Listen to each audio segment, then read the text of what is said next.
Unlike a lot of people here, I'm not actually too upset with the Shield's opponents. I'm more upset with the fact that the Shield did not break up at WrestleMania 30. I honestly thought this was the perfect time for the Shield to break up. I thought this was the perfect time to have a triple threat match for the United States Championship. And, if they weren't going to do the Wyatt family versus the Shield here, then the triple threat was the obvious choice for their WrestleMania match. I was a firm believer saying that the Shield versus Wyatt family shouldn't really be for WrestleMania because the Shield breakup would be a better match and be a better built-up match, but I ate my words at Elimination Chamber when I saw how epic the Wyatt family versus the Shield was, and when I saw that, I thought that was your WrestleMania match. And I wasn't too sore about it, the fact that it happened in Elimination Chamber, but when I saw that match, I'm like, that is a WrestleMania quality match there, and if that match were on WrestleMania 30, that show would have been one hell of a show, just from that one match alone. But they didn't do that. They did Elimination Chamber. WWE clearly did not want that for WrestleMania, and I respect them for that. And John Cena versus Bray Wyatt looks like a great match and good for Bray Wyatt's career.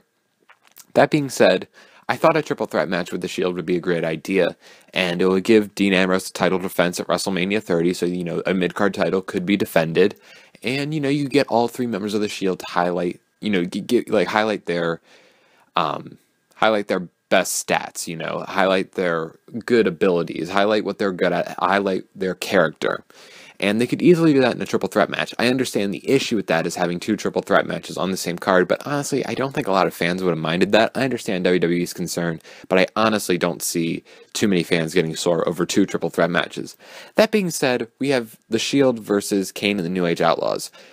They could have picked a lot worse for their opponents. And here's the thing I'm kind of, sort of scratching my head at.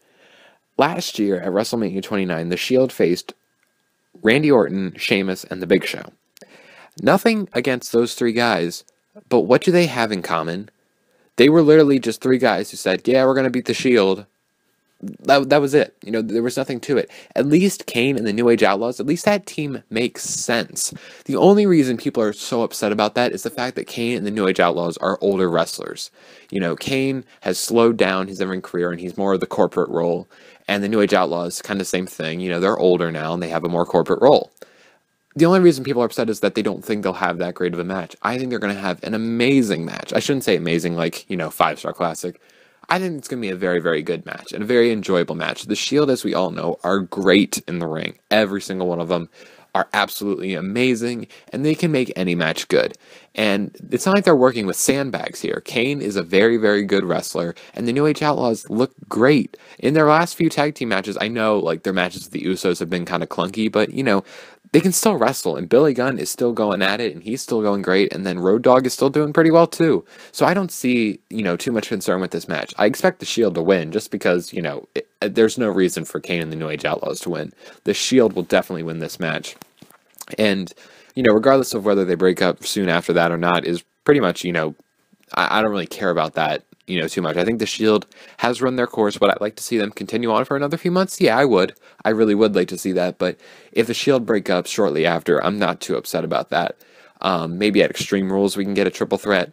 I think if you're going to do a triple threat match event, that's eventually going to come out of the Shield breakup. They're going to have a triple threat for Dean Ambrose's U.S. title. I think that could be a good SummerSlam semi-main event. Maybe give the U.S. title a little more prestige if you got three credible wrestlers in the Shield going at it at a big pay-per-view like SummerSlam. I think if you let the Shield have their face run till summer, they have them go through the summer and then have them all clash at SummerSlam. But, SummerSlam is in August. Right now we're focused on WrestleMania. And I think this will be a good match for the Shield. This will probably be their last WrestleMania as the Shield, and they had a good run.